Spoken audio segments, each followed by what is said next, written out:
ಬಾಗ ಹಿಂಗೆ ಇಟ್ಕೊಳ್ಳಂಗೆ.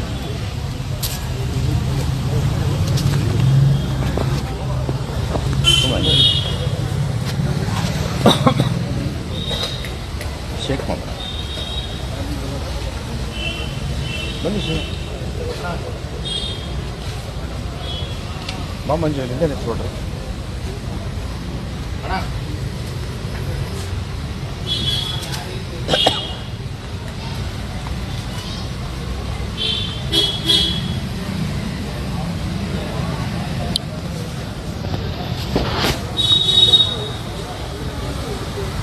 ಆತ್ಮೀಯ ಕನ್ನಡದ ಬಂಧುಗಳಿಗೆ ನಮಸ್ಕಾರ. ನಾನು ಹಿಂದೆ ರಾಜ್ಯಸಭೆಯಲ್ಲಿ ನಮ್ಮ ಕನ್ನಡ ಚಿತ್ರರಂಗಕ್ಕೆ ಆಗ್ತಾಯಿದ್ದಂಥ ಅನ್ಯಾಯಗಳ ಬಗ್ಗೆ ಅಲ್ಲಿ ಪ್ರಶ್ನೆಯನ್ನು ಮಾಡಿದ್ದೆ. ನನ್ನ ಒಂದು ಕಾಳಜಿ ನನ್ನ ಒಬ್ಬನ ಬಗ್ಗೆ ಅಲ್ಲ, ನನ್ನ ಕಾಳಜಿ ಉದ್ಯಮದ ಬಗ್ಗೆ. ಇವತ್ತು ಕನ್ನಡ ಚಲನಚಿತ್ರರಂಗದಲ್ಲಿ ಒಂದು ಸಿನಿಮಾ ಇವತ್ತು ರಿಲೀಸ್ ಆಯಿತು ಅಂದರೆ ಇಮಿಡಿಯೇಟ್ ಒಂದು ಶೋ ಮುಗಿತಾ ಇದ್ದಂಗೆ ಆ ಚಿತ್ರ ಇವತ್ತು ಆನ್ಲೈನಲ್ಲಿ ಬಿಡುಗಡೆ ಮಾಡ್ತಿದ್ದಾರೆ. ಹೇಗಾಗ್ತಿದೆ ಗೊತ್ತಿಲ್ಲ, ಎಲ್ಲರೂ ಡೌನ್ಲೋಡ್ ಮಾಡ್ತಿದ್ದಾರೆ, ನೋಡ್ತಾ ಇದ್ದಾರೆ. ಎರಡು ವಿಷಯನ ನಿಮಗೆ ಹೇಳ್ತೀನಿ. ಕಷ್ಟಪಟ್ಟು ಒಂದು ಒಳ್ಳೆಯ ಚಿತ್ರ ಮಾಡಬೇಕು, ಮತ್ತು ಇದು ಉದ್ಯಮ. ನಾವು ಇದು ಚಿತ್ರ ಮಾಡಿ ನಮಗೆ ನಿರ್ಮಾಪಕರಿಗೇನು ಬೆನಿಫಿಟ್ಸ್ ಇಲ್ಲ, ಬರೀ ನಾವು ಸಂತೋಷಕ್ಕೆ ಮಾಡ್ತೀವಿ ಅನ್ನೋ ಮಾತನ್ನು ನಾನು ಬಳಕೆ ಮಾಡೋದಿಲ್ಲ. ಇಟ್ಸ್ ಎ ವ್ಯಾಪಾರ. ಎಲ್ಲ ಭಾಷೆಗಳಲ್ಲೂ ವ್ಯಾಪಾರ ಇದೆ. ಇದು 80 ವರ್ಷದ ಸಿನಿಮಾ ರಂಗ, ಇಡೀ ಭಾರತೀಯ ಚಿತ್ರರಂಗ. ಒಳ್ಳೆ ಚಿತ್ರ ಮಾಡಿದ್ರೆ ಜನಕ್ಕೆ ಇಷ್ಟ ಆದರೆ ನೋಡ್ತಾರೆ, ಇಲ್ಲ ಅಂದರೆ ರಿಜೆಕ್ಟ್ ಮಾಡ್ತಾರೆ. ಇದು ಅವತ್ತಿಂದನೂ ನಾವು ನೋಡ್ಕೊಂಬಂದಿದ್ದೀವಿ. ಆದರೆ ಈಗ ನಿಮಗೆ ಪಿಕ್ಚರ್ ರಿಲೀಸ್ ಆಗಿದ ತಕ್ಷಣವೇ ಮಾರ್ನಿಂಗ್ ಶೋ ಆದಮೇಲೆ ನಿಮಗೆ ಬಿಟ್ವೀನ್ 2 ಗಂಟೆಯಿಂದ 4 ಗಂಟೆ ಒಳಗಡೆ ಇಡೀ ರಾಜ್ಯದಲ್ಲಿ ನಿಮಗೆ ಎಲ್ಲ ಮೊಬೈಲಲ್ಲೂ ಫಿಲಮ್ ಬರ್ತದೆ ಅಂದರೆ ಥಿಯೇಟ್ರಿಗೆ ಯಾರೂ ಬರೋದಿಲ್ಲ. ಯಾಕಂದರೆ ನಮ್ಮ ಕೈನಲ್ಲೇ ಮೊಬೈಲಲ್ಲೇ ನಾವು ನೋಡ್ಕೋತೀವಿ ಅನ್ನೋ ಸಿಸ್ಟಮ್ ಇದೆ.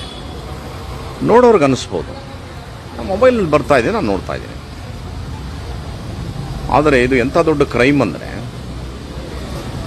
ಈಗ ಸಾಮಾನ್ಯವಾಗಿ ಒಂದು ಸಣ್ಣ ಕಳ್ತನ ಯಾರಾದರೂ ಮಾಡಿದ್ರು ಅಂದರೆ ಅವನಿಗೆ IPC ಸೆಕ್ಷನ್ನು, ಯಾವುದೋ ಒಂದು ಕಾನೂನು, ಅವನಿಗೊಂದು ಜೈಲು ಅಂತ ಇರುತ್ತೆ. ಒಂದು ಆಕ್ಸಿಡೆಂಟ್ ಆದರೆ ಒಂದು ಕೇಸ್ ಇರುತ್ತೆ, ಒಂದು ಬ್ಯಾಂಕ್ ದರೋಡೆಗೆ ಒಂದು ಕೇಸ್ ಇರುತ್ತೆ, ಕೊಲೆಗೆ ಒಂದು ಕೇಸ್ ಇರುತ್ತೆ. ಆದರೆ ಇವತ್ತು ಆನ್ಲೈನಲ್ಲಿ ಒಬ್ಬ ನಿರ್ಮಾಪಕ ಹಾರ್ವೆಸ್ಟ್ ಮಾಡಿದಂಥ ಪಿಕ್ಚರು, ಅಥವಾ ಒಬ್ಬನಿಗೆ ಗೊತ್ತು ಎಲ್ಲೆಲ್ಲಿಂದ ದುಡ್ಡು ತಂದಿರ್ತಾನೆ, ಹ್ಯಾಗೆ ತಂದಿರ್ತಾನೆ, ಅವನು ಹ್ಯಾಗೆ ಸಿನಿಮಾ ಮಾಡ್ತಾನೆ, ಎಷ್ಟು ಕಷ್ಟಪಟ್ಟಿರ್ತಾನೆ, ಎಷ್ಟು ಬಡ್ಡಿ ಕಟ್ಟಿರ್ತಾನೆ. ಒಂದು ಹೆಮ್ಮೆನೂ ಇರುತ್ತೆ, ನಾನೊಂದು ಕನ್ನಡ ಸಿನಿಮಾ ಮಾಡಿದೆ ಅನ್ನೋ ಒಂದು ಹೆಮ್ಮೆ ಇರುತ್ತೆ. ಜೊತೆಗೆ ಅದರಿಂದ ನಾನು ಹಾಕಿದ ದುಡ್ಡಲ್ಲಿ ನನಗೇನೋ ಬರುತ್ತೆ ಅನ್ನೋ ನಂಬಿಕೆಯೂ ಕೂಡ ಇರುತ್ತೆ. ಇವತ್ತು ಈ ಸಿನಿಮಾವನ್ನು ಕಳ್ತನ ಮಾಡೋದಿದೆಯಲ್ಲ, ಅದು ನನ್ನ ಪ್ರಕಾರ ಒಂದು ಕೊಲೆಗೆ ಸಮಾನ. ಒಬ್ಬ ನಿರ್ಮಾಪಕನ ಕೊಲೆ ಮಾಡಿದ್ರೆ ಹೇಗಿರುತ್ತೆ, ಮಾಮೂಲು ಕೊಲೆ ಮಾಡಿದವನಿಗೆ ಏನಿರುತ್ತೆ ಅಷ್ಟೇ ಒಂದು ಮಹಾನ್ ತಪ್ಪಾಗುತ್ತೆ. ಎರಡನೇದು, ಯಾವುದೋ ಒಂದು ಬ್ಯಾಂಕ್ ರಾಬರಿ ಮಾಡಿದ್ರು ಅಂದರೆ ಯಾವ ಥರ ಇರುತ್ತೆ, ಅದೇ ಥರ ಇದು ಒಂದು ರಾಬರಿನೇ. ಮಿನಿಮಮ್ ಒಂದು ಸಿನಿಮಾ ಮಾಡೋದಕ್ಕೆ ಇವತ್ತು not less than 5 to 10 crores average picture. ದೊಡ್ಡ ಪಿಕ್ಚರ್ ಅಂದರೆ 50 ಕೋಟಿ, 100 ಕೋಟಿ, 200 ಕೋಟಿ. ಇಷ್ಟು ದೊಡ್ಡ ಖಜಾನೆನ ಒಂದು ಮೊಬೈಲಲ್ಲಿ ಕದಿಯೋದು ಅಂದರೆ, ಸೊ ಇದೊಂದು ಭಾಳ ದೊಡ್ಡ ನೋವು ನಮಗಾಗಿತ್ತು.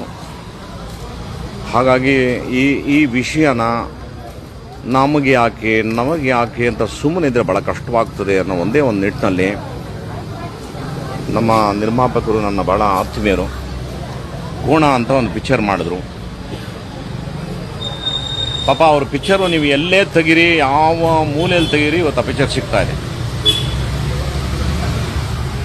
ಯಾವ ಥರ ಅಂದರೆ ಹೇಳೋಕ್ಕೆ ಅಸಾಧ್ಯ. ಈ ಕೋಣಾಂತರ ಪ್ರೊಡ್ಯೂಸರ್ಸು ಸುಮಾರು ಒಂದು ವರ್ಷಕ್ಕೆ ಒಂದು 200 ಪಿಕ್ಚರ್ ಮಾಡಿದ್ರೆ 200 ಜನರ ಪಿಕ್ಚರನ್ನು ಕೂಡ ಇವತ್ತು ನಿಮಗೆ ಆನ್ಲೈನಲ್ಲಿ ಬರ್ತಾ ಇದೆ, ಸಿಗ್ತಾ ಇದೆ. ನೋಡೋರಿಗೆ ಸಂತೋಷ, ಫ್ರೀಯಾಗಿ ಸಿಗ್ತಾ ಇದೆ. ಬಟ್ ಕಳ್ಕೊಳೋನ್ಗೆ ಆ ನೋವು ಗೊತ್ತಾಗ್ತದೆ. ತುಂಬ ದೊಡ್ಡ ತಪ್ಪಿದು. ನಾನು ಹೇಳ್ದಲ್ಲ, ಕೊಲೆ ಮಾಡೋದಷ್ಟೇ ತಪ್ಪು, ಕಳ್ತನ ಮಾಡೋದಷ್ಟೇ ತಪ್ಪು. ಇವಾಗ ಇದಕ್ಕೆ ಪರಿಹಾರ ಹೆಂಗೆ ಅಂದರೆ, ನಾನು personally I thank my dearest friend. ಇವ್ರಿಗೆ ಸ್ವಲ್ಪ ಇಂಟರ್ನೆಟ್ನಲ್ಲಿ ತುಂಬ ನಾಲೆಜ್ ಇದೆ, ಹೆಂಗೆ ಆಪ್ರೇಟ್ ಮಾಡೋದು ಅಂತ ಗೊತ್ತಿದೆ. ಸೊ ಇವರು ಭಾಳ ತೀಕ್ಷ್ಣವಾಗಿ ತುಂಬ ಕಷ್ಟಪಟ್ಟು ಟ್ರೇಸ್ ಮಾಡೋಕ್ಕೆ ಸ್ಟಾರ್ಟ್ ಮಾಡಿದ್ರು. ಒಂದು ಪೊಲೀಸರು ಮಾಡುವಂಥ ಕಾರ್ಯವನ್ನು ಇವರು ಪ್ರಯತ್ನ ಪಟ್ಟರು. ಮಾಡಿದಾಗ ಇವ್ರಿಗೆ ತುಂಬ ಲೊಕೇಶನ್ಗಳು ಟ್ರೇಸ್ ಆಯಿತು. ಆ ಟ್ರೇಸ್ ಆದಮೇಲೆ ದ ಒನ್ಲಿ ದಾರಿ ಏನು, we have to give complaint. ಅಲ್ಲಿಂದ ಸ್ಟಾರ್ಟ್ ಆಗಬೇಕು ಕತೆ. ಸೊ ಹಾಗಾಗಿ ನಾವು ನಂದಿನಿ ಲೇಔಟ್ ಪೊಲೀಸ್ ಸ್ಟೇಷನ್ಗೆ ಕಂಪ್ಲೇಂಟ್ ಕೊಟ್ವಿ. ಎಂಥ ಬ್ಯೂಟಿಫುಲ್ ಆಫೀಸರ್ ನಮ್ಮ ಗಣಪತಿ ಸಾಹೇಬರು, ಆಮೇಲೆ ನ್ಯಾಮಗೌಡರು, ನಮ್ಮ DCP, ಫ್ಯಾಂಟಾಸ್ಟಿಕ್ ಆಫೀಸರ್ಸ್.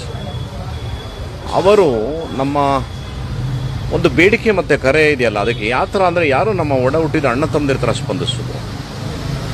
ಸ್ಪಂದಿಸಿ ದೇ ವರ್ಕ್ ಹಾರ್ಡ್. ಮತ್ತು ಇವರು ತುಂಬ ಕಷ್ಟಪಟ್ಟರು. ಇವರ ಪ್ರತಿಫಲ ಇವತ್ತು ಒಬ್ಬ ಮನುಷ್ಯ ಸಿಕ್ಕಿದ್ದಾನೆ. ಇವತ್ತು ಅವನು ಸುಮಾರು ಎಷ್ಟು ಪಿಕ್ಚರ್ ಸರ್, 100 ಪಿಕ್ಚರ್ನ ಅವನು ಇವತ್ತು ಆನ್ಲೈನಲ್ಲಿ ಅವನು ಮಾಡಿರೋದು. ಸೊ ಈ ರೂಟನ್ನ ನಾವು ಕಂಡುಹಿಡ್ಕೊಂಡಿದ್ದು ಹೇಗೆ, ಅವ್ರು ಎಲ್ಲೆಲ್ಲಿಂದ ತೆಗಿತಾರೆ ಏನು ಅಂತ ಇವರು ಹೇಳ್ತಾರೆ. ಆಮೇಲೆ ನಾನು ಮಾತಾಡ್ತೇನೆ. ಹೇಳಿ ಹಂಗೆ ಹೇಳಿ. ಬೇಸಿಕಲಿ ಇವರು ಬಂದು ಜೋರ ಮಾತಾಡಿ.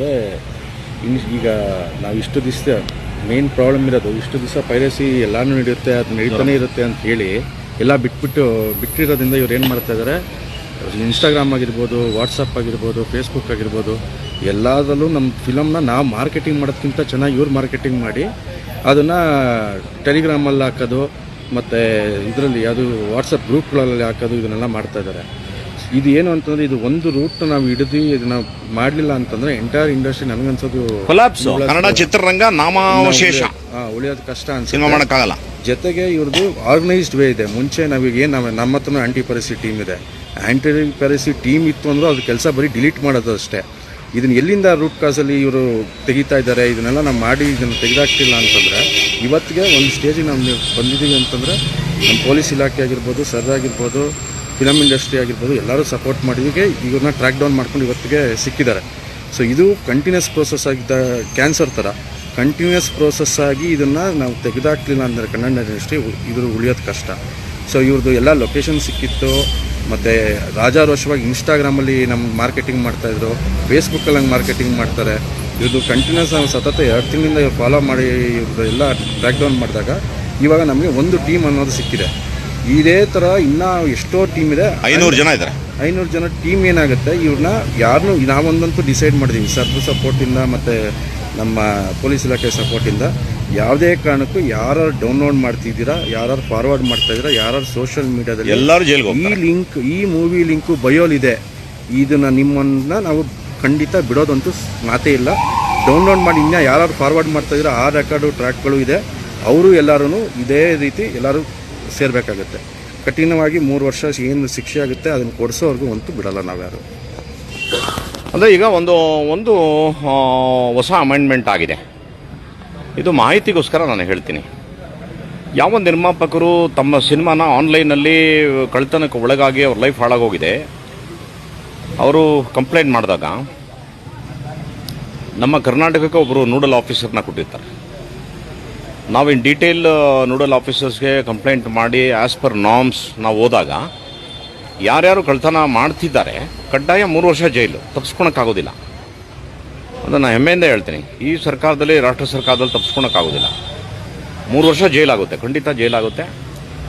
ಫಾರ್ವರ್ಡ್ ಮಾಡೋರು ಮತ್ತು ಅದನ್ನು ಡೌನ್ಲೋಡ್ ಮಾಡೋರಿಗೆ ನಾನು ಭಾಳ ವಿನಯಪೂರ್ವಕವಾಗಿ ನಿಮ್ಮ ಒಬ್ಬ ಹಿರಿಯ ಅಣ್ಣನಾಗಿ ನಾನು ಪ್ರಾರ್ಥನೆ ಮಾಡ್ತೀನಿ, ದಯಮಾಡಿ ಮಾಡಬೇಡಿ. ಇದನ್ನು ತುಂಬ ದೊಡ್ಡ ದ್ರೋಹ.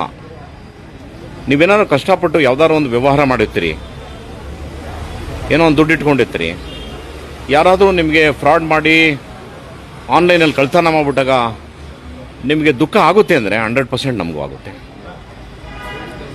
ಇದು ಹೇಗೆ ಅಂದರೆ, ಹೇಳಕ್ಕೆ ಅಸಾಧ್ಯವಾದಂಥ ನೋವಾಗ್ತದೆ. ಸ್ನೇಹಿತರೆ, ಈಗ ಅವನು ಯಾರು ಸಿಕ್ಕಿದ್ದಾನೆ ಕಾನೂನು ಪ್ರಕಾರ ನಾವು ಅವನ್ನ ಈಗ ತೋರಿಸೋಂಗಿಲ್ಲ ಈ ಲೈವಲ್ಲಿ. ಅವನು ಆಲ್ರೆಡಿ ಈ ಸ್ಟೇಷನಲ್ಲಿ ಇದ್ದಾನೆ. ಅವನಿಗೆ ಇಂಟ್ರಾಗೇಟ್ ಮಾಡಿದ್ದಾರೆ. ನೀವು ನಂಬಲ್ಲ, ಅವನ ಅಕೌಂಟಲ್ಲಿ ಎಷ್ಟಿತ್ತು ಸರ್ ಡಾಲರ್ಸಲ್ಲಿ ದುಡ್ಡು? $1,900 ಇತ್ತು. $1,900 ಅಂದರೆ ಆಲ್ಮೋಸ್ಟ್ 1,70,000 ಇದೆ. ಇಂಥವರು ಇಂಟು 500 ನೀವು ಕೌಂಟ್ ಮಾಡಿ. ಈ ಥರ ಎಲ್ಲ ಕಳ್ತನ ಮಾಡಿದವ್ರು ಎಲ್ಲರೂ ಕೂಡ ಆನ್ಲೈನಲ್ಲಿ ಡೌನ್ಲೋಡ್ ಮಾಡಿಬಿಟ್ಟು ಎಲ್ಲರಿಗೂ ಬಿಟ್ಟು ಸಿನಿಮಾನ ತೋರಿಸ್ಬಿಟ್ಟು ಎಲ್ಲರಿಗೂ ಒಂದು ಮೂಡ್ ಬಂದ್ಬಿಟ್ಟಿದೆ. ಏನು, ಕನ್ನಡ ಸಿನಿಮಾ ಓಡಲ್ಲ, ಕನ್ನಡ ಸಿನಿಮಾ ಓಡಲ್ಲ, ಕನ್ನಡ ಸಿನಿಮಾ ನೋಡಲ್ಲ. ಅದು ಹೆಂಗೆ ನೋಡ್ತಾರೆ? ನಿಮ್ಮ ಪಿಕ್ಚರ್ ಚೆನ್ನಾಗಿಲ್ಲ. ಹಾಂ, ಸಿನಿಮಾ ರಿವ್ಯೂ ಮಾಡೋಕ್ಕೂ ಒಂದು ಅಕೌಂಟ್ ಇದೆ. ಹಾಂ, ಸಿನಿಮಾ ರಿವ್ಯೂ ಮಾಡೋ ಅಕೌಂಟ್ ಇಟ್ಟಿದ್ದಾನಂತೆ ಅವನು. ಸಿನಿಮಾ ಚೆನ್ನಾಗಿದೆ ಇಲ್ಲ ಅಂತ ಅವನು ದುಡ್ಡು ಕೊಟ್ಟರೆ ಅದನ್ನು ಹೇಳ್ತಾನಂತ ಅವನು. ಸೊ ಹೀಗೆ ಹೇಳಿ ಹೇಳಿ ಇವತ್ತೆಲ್ಲ ಯಾರು ನೋಡ್ರಿ, ಹೊರ ರಾಜ್ಯದವ್ರು ಯಾರೂ ಬಂದಿಲ್ಲ, ಎಲ್ಲ ನಮ್ಮ ಕನ್ನಡದ ಮಕ್ಕಳೇ. ಈಗ ಅವ್ನು ಸಿಕ್ಕಾಕೊಂಡಿರೋನು ಬಂದು ಈಗ ಇಂಜಿನಿಯರಿಂಗ್ ಸ್ಟೂಡೆಂಟ್ ಅವನು.